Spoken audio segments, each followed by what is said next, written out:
Wait, what about weird?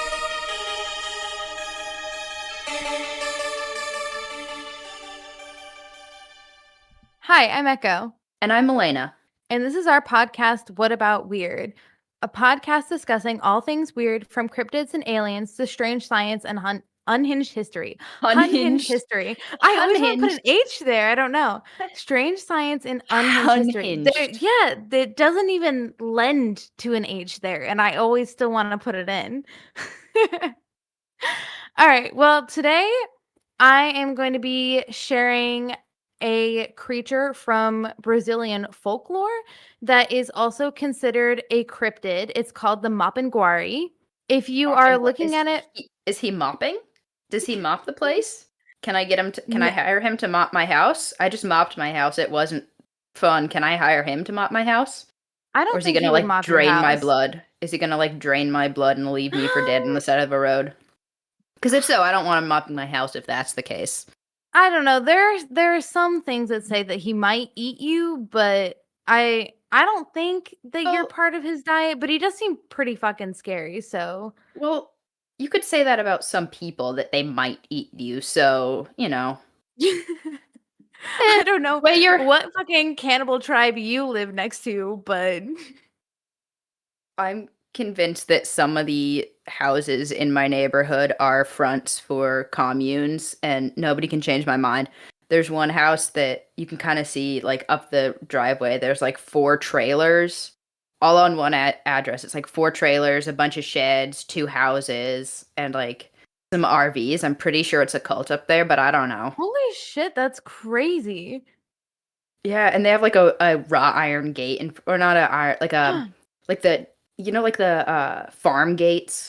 They have like one of those on there, like in Oh, front of their thing. yeah. And everybody else in my neighborhood that has a gate, it's like wooden, like found sticks, pretty stuff. And then this is just like one of those like heavy pipe, like iron, like farm gates. I wanna know what's in there now.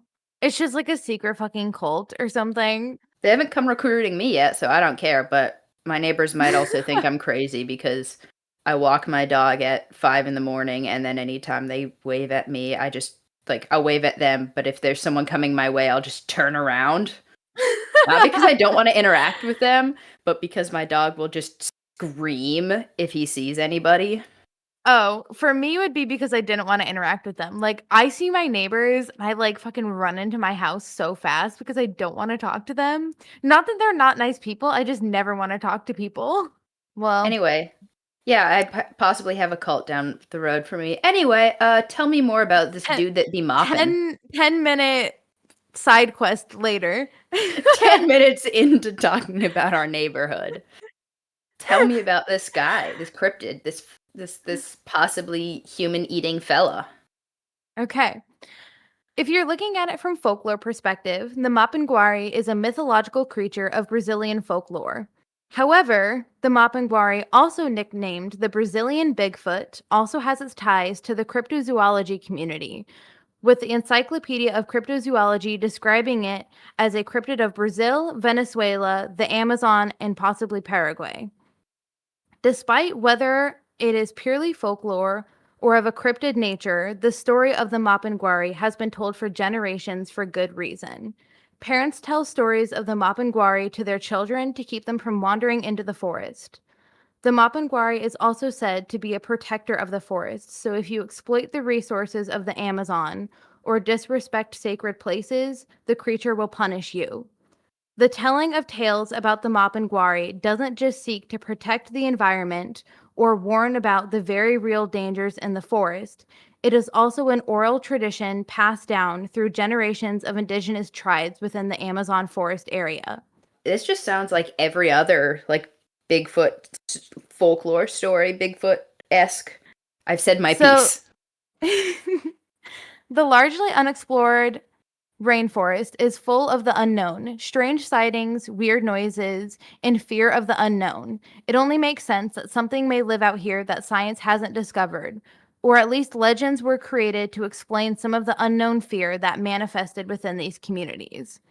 So, the Mapinguari is described as extremely bad smelling, hairy, with both a bipedal and quadrupedal state. Some more mystical elements of the Mapinguari Which state do included you in live in? The folklore. bipedal state or the quadrupedal state? Definitely bipedal. I do not go like crawling around on all fours. You're telling me you don't. Oh no, you don't have stairs in your house. I was gonna say you don't ever crawl up the stairs on all fours like a little creature from the abyss. Did To you ever be do that as a fair, kid? Go up we the didn't stairs have on all stairs fours? growing up either. Like I've only ever lived in one-story houses. Oh, well, you missed out on a key part of childhood. Yeah. Pretending to be an eldritch being crawling up the stairs. I used to do it when we went hiking. I would like crawl up rocks all weird like. Got to. Gotta embrace your inner cryptid. Gotta make the locals question what's in the woods. All right. Some mystical elements of the Mapinguari included in folklore occasionally include a mouth located in the middle of its abdomen and a large eye like a cyclops. But these elements are never really witnessed when someone claims to see the Mapinguari. This sounds like the mouth in the middle of the chest type thing reminds me of the grafted monster from some of the I descriptions haven't I've heard of heard. that one. Where's that one It's from? West Virginia. It's often connected with the what's it called? The Flatwoods Monster because it's sort of that area. But it's basically this big old Interesting. hulking white creature that sometimes has like a face and like eyes and a mouth in the middle of its chest. Sometimes it's like hunched over and sometimes it just doesn't have a head. But it's Huh. just like yeah, just like a mouth and eyes in the middle of the chest. Weird. West Virginia is just the land of cryptids. Yeah, it really is. Okay, so early on their quest to describe the Mapinguari, cryptozoologists decided it was a humanoid creature or an undescribed primate, similar to what they think Bigfoot is. Hence the nickname Brazilian Bigfoot. While there weren't references to the Mapinguari in literature before the 19th century, it often gets looped in with other creatures of folklore under different names, and cryptids of similar description have been cited in the Amazon for a very long time. Similarly, the name Mapinguari seems to be used for several different cryptid and folklore type creatures in North and South America. Some suggest that the name Mapinguari comes from the Guarani words meaning thing with the twisted foot. But the name is also translated to mean the roaring animal, defender of the forest, or in modern Portuguese, it's often called Mal de Pilau, which means giant sloth monkey. Oh, So descriptions, yeah, giant sloth monkey. The one with the twisted foot is going to come up are we later making on. a dive back to the megafauna episode? Is it a mutated giant was it giant three-toed sloth or whatever it was that you talked about in that episode? Or We're going to cave get to that sloth? because that's the Yes! exciting part about this episode. Yeah. Yes! I love megafauna. Dude, it's so interesting. We Like I should was like, do yes, another I've megafauna literally talked episode. about this. We should. I want to That was one of my favorite episodes to research. I'm so interested in it. I love it because there's so many cryptids that are like like most Bigfoots are sort of a lot of people are like, what if it's just a relic hominid of the what is it? Gigantopithecus blackie or something like that. Um Mhm. and like some of my favorite cryptids are just regular animals that are big or like slightly modified Right. regular animals that are big. Yeah, Like absolutely. there's one I want to do an episode on called Big Claw, which is just like a big old bird that comes down and snatches 2-year-olds in Texas. They just it's like That's I crazy just because love big critters. there were a lot of like giant bird megafauna. Okay, so descriptions vary based on the specific region and folklore. The initial descriptions of the Mapinguari claimed it was simply a tall, powerful, ape like or human like creature that came out of the forest at night to feast on the flesh of humans. More modern accounts describe it as a cyclops or even claim it has long clumps of hair that seem to repel bullets. A statue of the Mapinguari It has also bulletproof appears. dreads. Pretty much. I love this. A statue of the Mapinguari also appears to have a stomach in the center of its abdomen from which it emits A a s- foul smell. A stomach in this. I Nope. also have a stomach in the center of That's my supposed to abdomen. say What's your mouth. point? Hold on. This I'm What's so gonna special retype about that. that? Shh, shh. Typo. I knew I was read ahead a little bit and I was like, that doesn't seem right. And then my brain went, yeah, it does. That's fine. Because you're like, yeah, because stomachs are in the center of your abdomen. Yeah, like it Like just I made took it. sense to me. It took me a second to process that because I'm like, why is this unusual? Did it have I'm so like, glad you was noticed it though, because could was you it stomach imagine? in its chest? Not it. Yeah, imagine getting all the way through your editing and you're like, fuck. I literally would have just cut out that entire sentence because I would have been like, You just nope. you cut it out and then you just add in editing echo, just like mouth in its stomach. It's all like the AI voice, like mouth. The like not even the AI, you do like the Google pronunciation read that always gets things terribly wrong. So it's like mouth. Okay, It had a I'm gonna meowth read. in its stomach. I'm not even gonna reread that sentence. Y'all know that there's a mouth in its fucking stomach and it Okay, smells really bad. big boy, It's that, cyclops, mouth in the yeah. stomach, Okay. smells bad. It has a twisted foot. It may be a giant sloth. Gotcha. It Bulletproof sometimes eats dreads. people. Bulletproof dreads. Gotcha. And sometimes eats people. Gotcha. Okay. Yeah.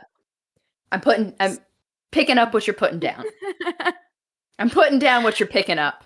All right. A collection of dozens of first-hand sightings of the creature give us a clear picture of what the Mapinguari may actually look like. Anywhere from 1 meter and 80 centimeters tall, which is a little under 6 foot, up to 2 meters tall, which is 6 foot 6 inches when standing bipedally. It's reddish brown or reddish black fur with a crest of longer fur around the neck. It is heavy and powerful, able to break the roots of trees with its steps. It has a muzzle similar to that of a horse, but shorter, with peg shaped canine teeth. It also has very long claws and a short and thick tail.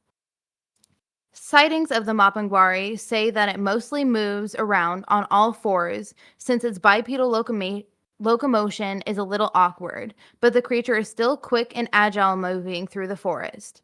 It is nocturnal and feeds on vegetation such as babasu palms, though occasionally it has been said to attack livestock and humans. It feasts on vegetarians? I do think, though, I do It's on think a it is vegetarian mostly. diet. I do think it does mostly eat vegetation, if not all vegetation, though, because I don't think it eats the livestock or humans. I think it just attacks them because it maybe is like territorial. Okay. It calls out with a low thunder like roar, but is also said to have a human like scream that fades into a low growl. Some describe the cry as horrible, deafening, and inhuman. Grunts, growls, screams coming from the forest are often accompanied by a wretched odor that some describe as smelling like a mixture of feces and rotting flesh. This smell often leaves people nauseous or lightheaded, but may even render someone unconscious. Interesting. That's very similar to a lot of other Bigfoot cases where they just smell awful. I have heard that bears just smell like absolutely terrible because all the like meat that they eat, and they tend to go for Mm, like they'll sometimes eat yeah. rotting meat. And like I've heard interviews with like different biologists or talk to park rangers and stuff, and I'm like, where you're always like, they gotta be so cute and cuddly, and they're like, they smell like death. What kind of Oh man. makes you wonder what kind of bears are in South America? I don't know off the top of my head. I Sun bear? think Are sun bears in I South was America? thinking sun bears. I'm gonna look it up. Spectacled bear.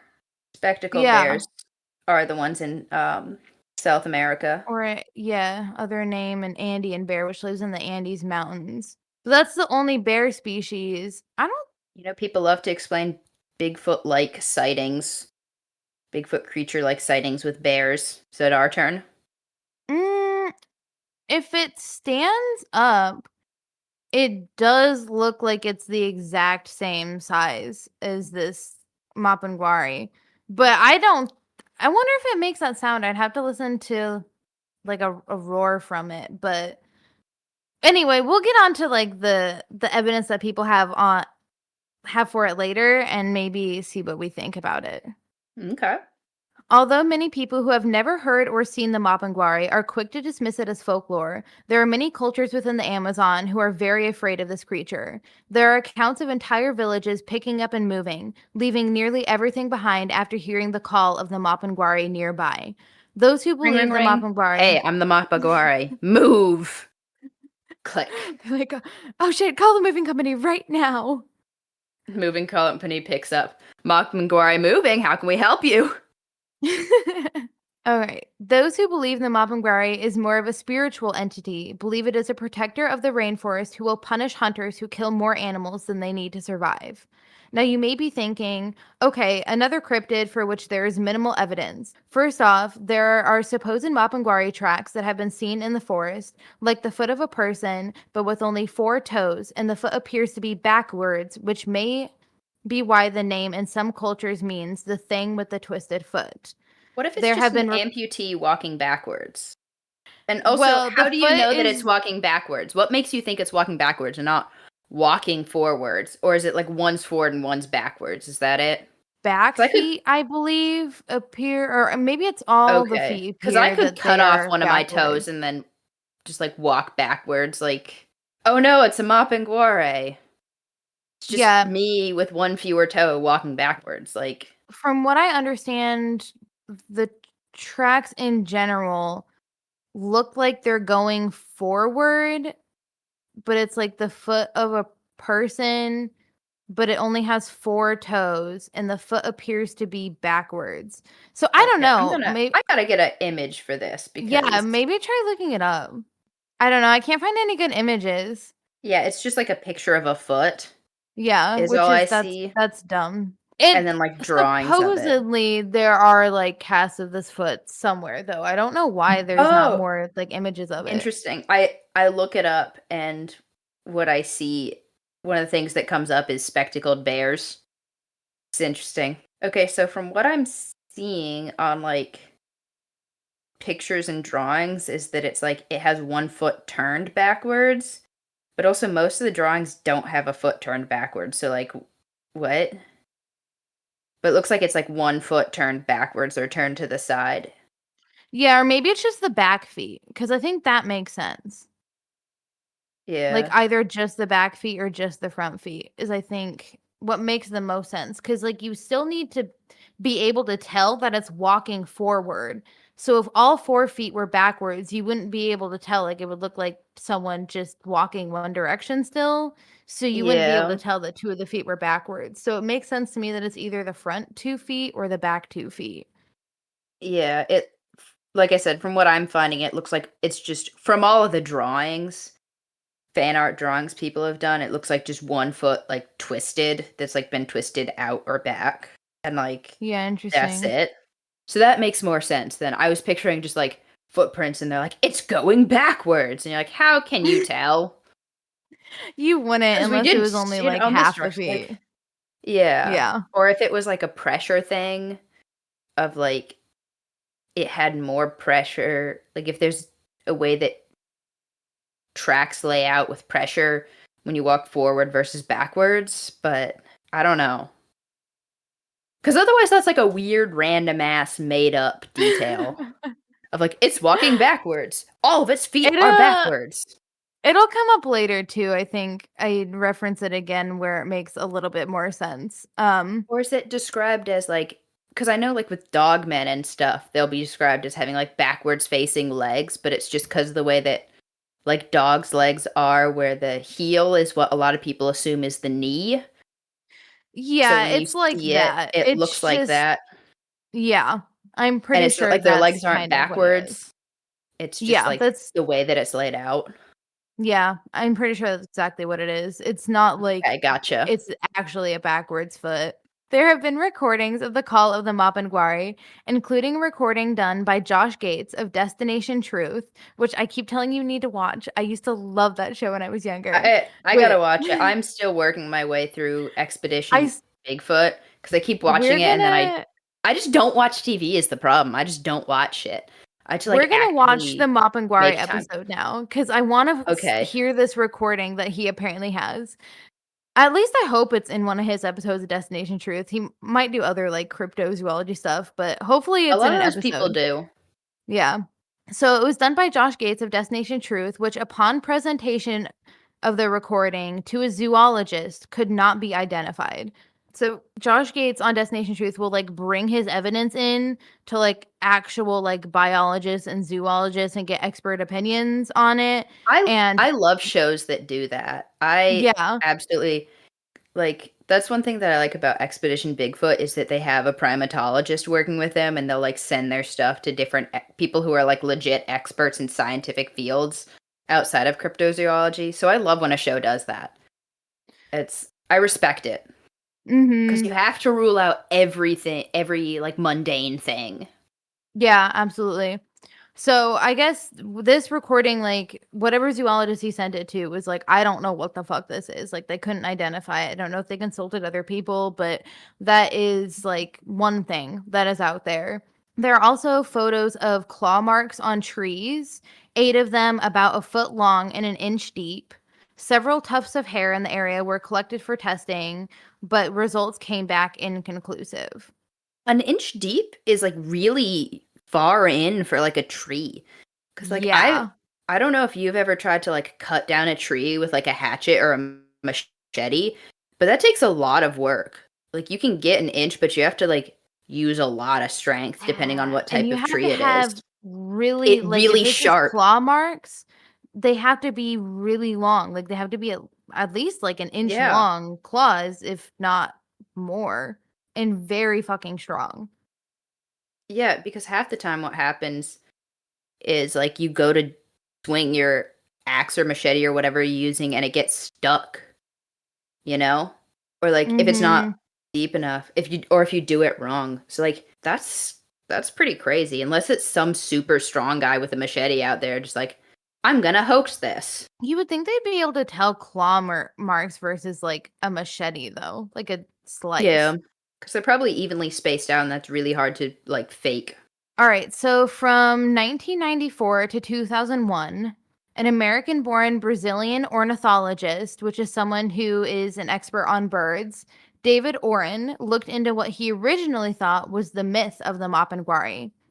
Oren received his bachelor's degree from Yale, and during his graduate degree, his dissertation on zoogeographic analysis of the white sand Campina vegetation of Amazonia earned him his PhD from Harvard. So, highly educated man.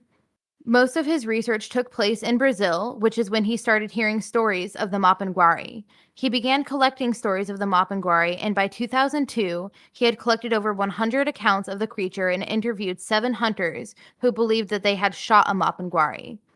He began leading self-funded expeditions to find the Mapinguari, collecting fecal samples, hair samples, foot casts, and recorded several unknown growls or screams that he describes as sounding like jets were flying low in the forest.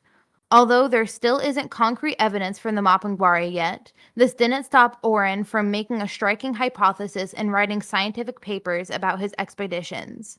His efforts have earned him the title of cryptozoologist, and he has appeared on many cryptozoology shows such as Sightings, Into the Unknown, The Monster Files, and Beast Man.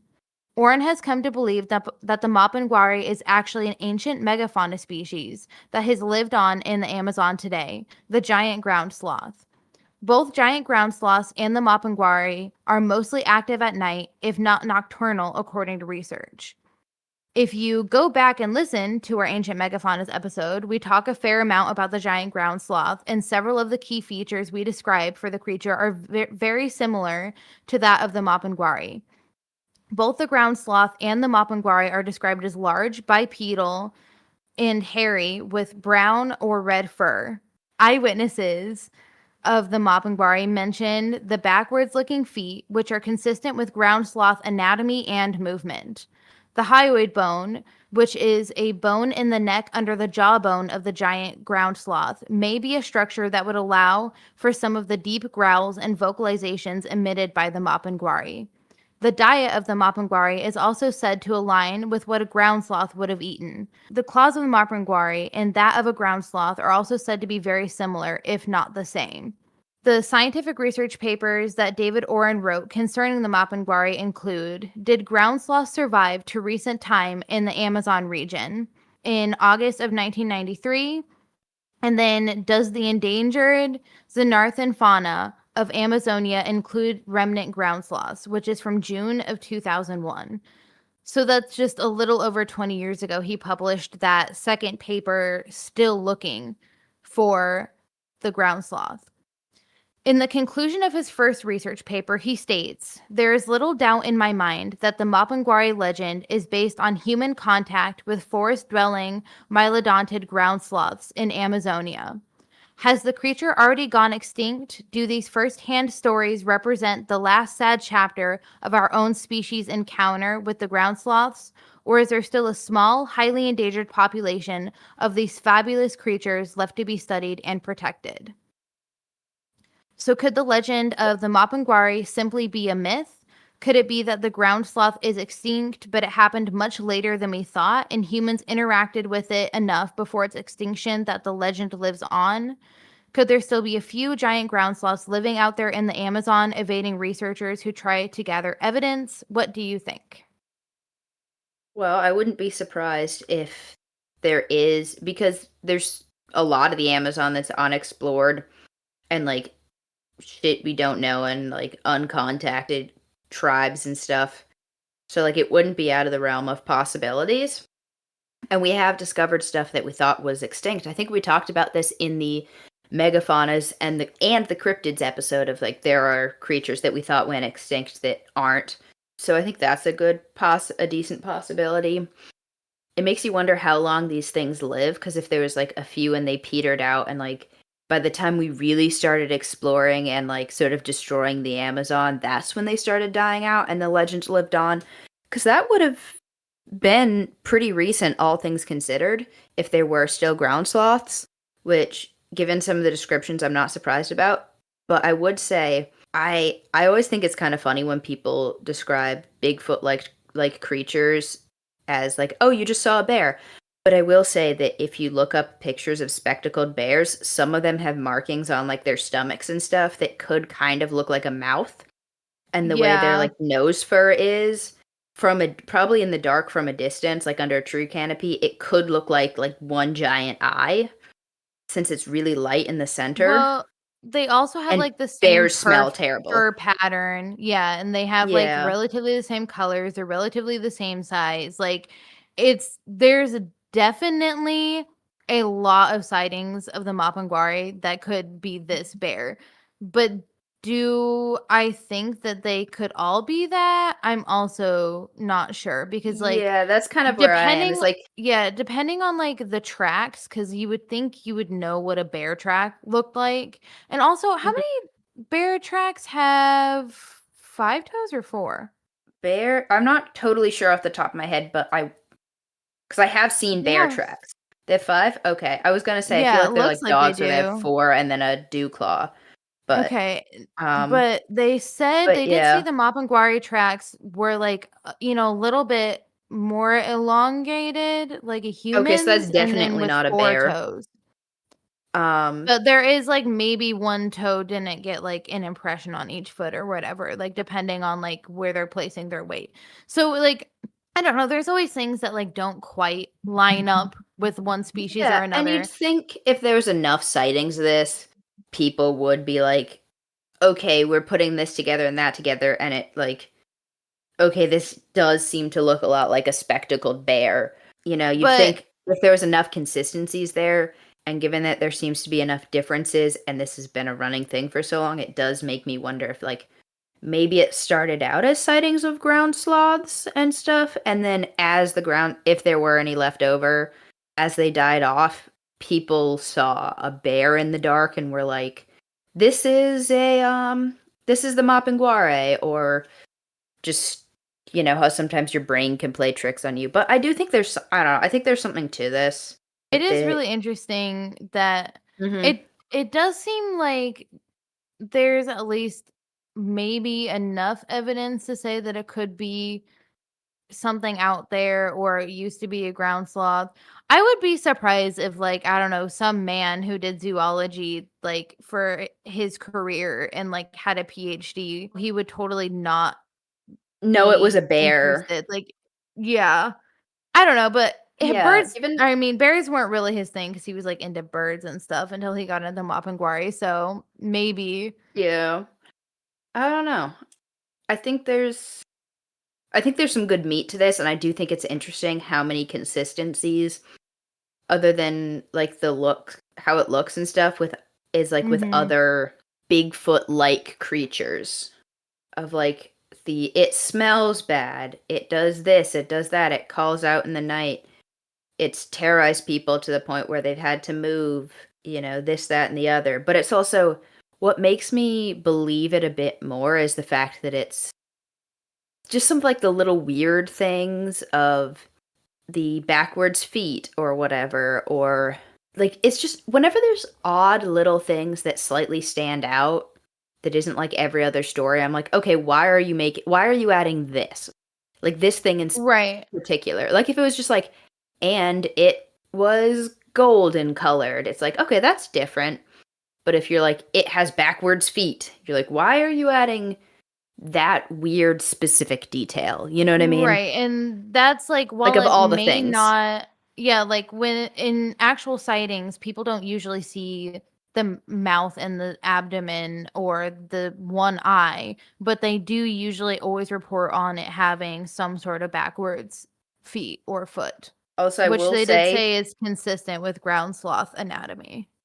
if you look up pictures of the Mapinguari and look up pictures of the Grafton monster and put them side by side, it looks very similar. The only difference is that the Grafton monster is often depicted with 3 fingers, sometimes 4, but or like 3 feet fingers. So it's I don't know. I just think that's interesting. Like, what if instead of it being a Bigfoot-like creature, it's like it's a similar thing to the Grafton monster? You know? What do they think the Grafton monster is, though? It was kind of like a one-off thing. So some people think it was a like an alien that just landed and people saw it, and someone saw it and was like, "What is that?" I would So definitely think like I think these are close enough to things that we like see in these regions that are either extinct like the giant ground sloth or still alive like the speckled bear. It's like spectacled bear. speckled bear, that's what it is. Yeah, that's what's interesting about it is it's like it's just similar enough to be like semi-realistic other than like the giant Yeah. mouth and the stomach and the eye, the one eye, but Yeah. that might just be like stories exaggerated over Yeah, time those are of just like in folklore. Like, whenever someone actually says that they see the creature, like in all 100 of the eyewitness cases that David Oren collected, no one really mentioned the Cyclops eye or the mouth and the stomach. They just mentioned like the other physical aspects of it and that it smelt really bad. yeah, that is interesting. Yeah, because it could very well, like you said, be a just in a folklore thing or like over exaggerate over time. Like people saw it and then the stories kept going on. It got the tales got taller and taller, and it's like, yeah, it smelled really bad, and it only had one eye. And then generations later, it had a giant mouth in the stomach. You know, so Yeah, it just gets more terrifying over time. I do think I mean, the ground sloth or the bear thing are like kind of equally good explanations for me. I do think though, if it was a giant ground sloth, that it is probably extinct at this point, and it was probably like really, just really, really endangered in the 19th century when they mhm. were like writing about the stuff. And but I do think it was if it was a giant ground sloth, it's probably gone now. Yeah. I think if it is still out there, it's probably like there's so much of the Amazon we that's like uninhabited and undeveloped that it could be hiding in. But I think we may have a Nessie situation of like what you and I think happened to Nessie is that it existed and Mhm. then it died off, but the stories didn't. All right. Do you want to send us out of the episode? Sure. Thank you for listening. If you liked it, please rate the podcast and share it with the weird people in your life. Follow us on Instagram at whataboutweird.pod, where we often share pictures related to the episodes. We are also on Blue Sky as What About Weird Pod. If you have any topic suggestions or personal weird stories, please DM us or email us at whataboutweird@gmail.com. And always remember To ask about the weird. bye for now.